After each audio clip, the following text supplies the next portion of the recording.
Alright so guys, आपको एक बार फिर से स्वागत है हमारी डेली फिश कमाल धमाल एपिसोड में।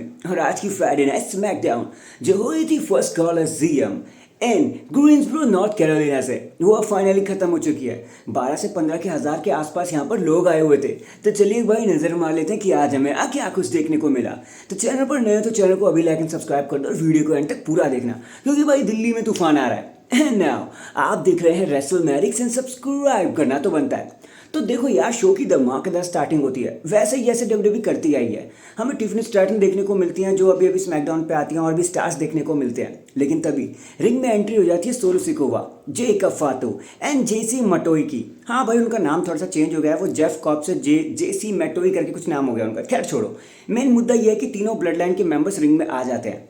सोलो सिकोवा कहते हैं कि भाई स्मैकडाउन पे आप सभी का स्वागत है। और देखो भाई, रेसलमेनिया में रोमन रेंस ने काम अधूरा छोड़ दिया, वो टाइटल हार चुका है, उसके बस की कुछ नहीं थी। लेकिन मनी इन द बैंक में अब मैं मनी इन द बैंक जीतूंगा और सारी चीज़ों को एक बारी फिर से रेक्टिफाई कर दूंगा। टाइटल एक बारी ब्लड लाइन पे वापस आएगा, और अगर किसी को दिक्कत है ना तो वो जेसी और जेकब से बात जरूर करेगा। लेकिन जेकब तभी माइक ले लेते हैं और जेकब कहते हैं कि भाई सोलो शांति की गोली गटक ले, क्योंकि भाई देखो सीन ये है कि मुझे किसी के साथ नहीं रहना भाई। यहाँ तो मैं टीम में काम करूंगा तो ठीक है, नहीं तो मैं अकेले भी कर सकता हूँ। सोलो को गुस्सा आ जाता है। सोलो कहते हैं जेकब भाई तेरे की दिक्कत क्या है? तू भूल गया तू किसी से प्यार क्या करता था? तू भूल गया तू किसे आई लव यू कहा करता था? किसने तेरे दिमाग को ब्रेन वॉश कर दिया मेरे भाई? तेरे दिमाग का फ्यूज तो नहीं उड़ गया? तू भूल गया अपने सोलो सिकोवा को? कि तभी एले नाइट वहां पर आ जाते हैं और पूरे ब्लड लाइन के मेंबर पर अटैक कर देते हैं। अब इससे पहले कि ब्लड लाइन के मेंबर्स को कुछ समझ आता, एले नाइट उन्हें मार पीट कर वहां से भग लेते हैं। जिसके बाद हमें इनका एक मैच भी देखने को मिलता है, लेकिन वो आगे बताऊंगा। खैर, हम चलते हैं अपने सबसे पहले मैच की तरफ, जो होता है भाई एलिस्टर ब्लैक और कार्मेलो हेज के बीच में। पता नहीं यार क्यों ही हो रहा है ये मैच भाई, मेरे को तो सीरियसली नहीं देखना। अब इस मैच में जैसे एलिस्टर ब्लैक जीत रहे होते हैं कि तभी द मिस की एंट्री हो जाती है, और वो कोशिश करते हैं कि मैं कैसे भी करके एलिस्टर ब्लैक पर अपना स्कल क्रशिंग फिनाली भी लगा लूँ। लेकिन एलिस्टर ब्लैक उनसे एक कदम आगे रहते हैं और वो अपना ब्लैक मास्क लगा देते हैं द मिस के ऊपर। लेकिन पीछे से कार्मेलो हेज एलिस्टर ब्लैक पे अटैक कर देते हैं और आज उन्हें अपर हैंड मिलता है। जिसके बाद बैक स्टेज में हमें एक छोटा सा इंटरव्यू देखने को मिलता है डेमियन प्रीस्ट का, जहाँ पे डेमियन प्रीस्ट कहते हैं कि भाई देखो ड्रू मैकिंटायर, मुझे पता है तू कहाँ पर है, तू यहाँ पे आ चुका है ना, तो मैं तेरे को सैटरडे नाइट मेन इवेंट में चैलेंज कर रहा हूँ, एक ऐसे मैच में जहाँ तू मुझसे भाग नहीं पाएगा, जो है एक स्टील केज मैच। जिसके बाद हमें आर-ट्रूथ का एक छोटा सा इंटरव्यू देखने को मिलता है, जहाँ वेड बाइट उनसे बात कर रहे होते हैं। तो आर-ट्रूथ कहते हैं कि भाई हसल लॉयल्टी रिस्पेक्ट सिर्फ एक शब्द नहीं है, वो एक जीने का तरीका है, वो एक लाइफ स्टाइल है। जॉन सीना ने इसको जिया और वो हमेशा जिएगा। तो वेड बैरेट कहते हैं कि भाई तू उस बंदे को भूल गया जिसने तुझे बैकलैश के प्रेस कॉन्फ्रेंस में पटका था, पोस्ट प्रेस कॉन्फ्रेंस में। आर-ट्रूथ कहते हैं कि भाई वो जॉन सीना था ही नहीं, वो कोई और ही था। मैं जॉन सीना से लड़ना नहीं चाहता, वो मेरा हीरो है, लेकिन अगर इस फाइट से एक सेंस में उनके अंदर डाल सकता हूं तो मुझे लड़ना ही होगा। और सैटरडे नाइट मेन इवेंट के लिए आर-ट्रूथ वर्सेस जॉन सीना का नॉन टाइटल मैच फिक्स हो जाता है। हालांकि ये टाइटल मैच होता तो ज़्यादा अच्छा था, क्योंकि जीतना तो अल्टीमेटली जॉन सीना को ही है। जिसके बाद हमें एक टैग टीम मैच देखने को मिलता है, किसके बीच में? फ्रैक्सियम और DIY के बीच में। अब हमें पता है कि DIY का कुछ होना तो है नहीं, तो वो भाई एक रोल ऑन पिनफॉल की मदद से फ्रैक्सियम से मैच हार भी जाते हैं। लेकिन मैच हारने के बाद जब वो फ्रस्ट्रेट होते हैं तो DIY फ्रैक्सियम को मारने लगते हैं, लेकिन उन्हें बचाने मोटर सिटी मशीन गन आ जाते हैं और वो उन्हें खदेड़ने में कामयाब हो जाते हैं। DIY को भाई वैसे भी कुछ नहीं मिलना और आगे भी कुछ नहीं मिलेगा। फिर चलते हैं अपने अगले मैच की तरफ, अगले खतरनाक मैच की तरफ, जो है ट्रिपल थ्रेट मैच, जहां जो भी वुमेन्स में जीतेगा उसे मनी इन द बैंक में जाने का मौका मिलेगा। जहां पे एलेक्सा ब्लिस, चेल्सी ग्रीन और मिचिन लड़ रहे होते हैं। बताने को कुछ भी नहीं है, एलेक्सा ब्लिस विल ईज मैच को जीत जाती है, कुछ भी बताने को नहीं हुआ। फिर हमें देखने को मिलता है एक मनी इन द बैंक की तरफ से मैच, मतलब एक और एक ट्रिपल थ्रेट मैच होता है फॉर दी मतलब मेंस के मनी इन द बैंक के लिए, जहाँ पे सोलो सिकोवा, जिमी यूसो और रे फिनिक्स के बीच में एक तगड़ा मैच होता है। ये मैच निक एल्डिस ने सेट किया था स्मैकडाउन शुरू होने से पहले। अब यार यहाँ पे पता नहीं क्यों मेरा दिल बोल रहा था कि भाई जिमी जीतेंगे, जिमी जीतेंगे, जिमी जिमी जिमी जिमी जीतेंगे, लेकिन जिमी का ऐसा कुछ हुआ नहीं भाई। उनको कुछ हो ही नहीं रहा है उनका लाइफ में कुछ, जे उसको कोई मिलेगा लगता है सब कुछ, क्योंकि इन दी एंड हुआ ये कि सोलो सिकोवा मैच को जीतने में कामयाब हो जाते हैं और मनी इन द बैंक के लिए क्वालिफाई हो जाते हैं सबसे पहले मेंबर। जिसके बाद एले नाइट स्टील चेयर पे वहाँ पे आ जाते हैं और फिर से ब्लड लाइन पर अटैक करने लगते हैं। तो निक एल्डिस कहते हैं कि भाई यार ये सब क्या हो रहा है, तुम लोग क्यों लड़े जा रहे हो, इतनी दिक्कत है ना। देखो भाई, हमें फ्राइडे नाइट स्मैकडाउन में, और फ्राइडे नाइट स्मैकडाउन में हम मर्द की तरह चीज़ें करते हैं, ऐसे भागना नहीं है। कुछ भी डिफरेंसेस है भाई रिंग के अंदर सुलझाओ। तभी एक मैच निक एल्डिस बुक कर देते हैं जेफ कॉब, मैटियो या फिर जो भी बोलो यार, जेफ कॉब और मतलब एले नाइट के बीच में। अब आपको पता है यहाँ पे क्या होने वाला है भाई।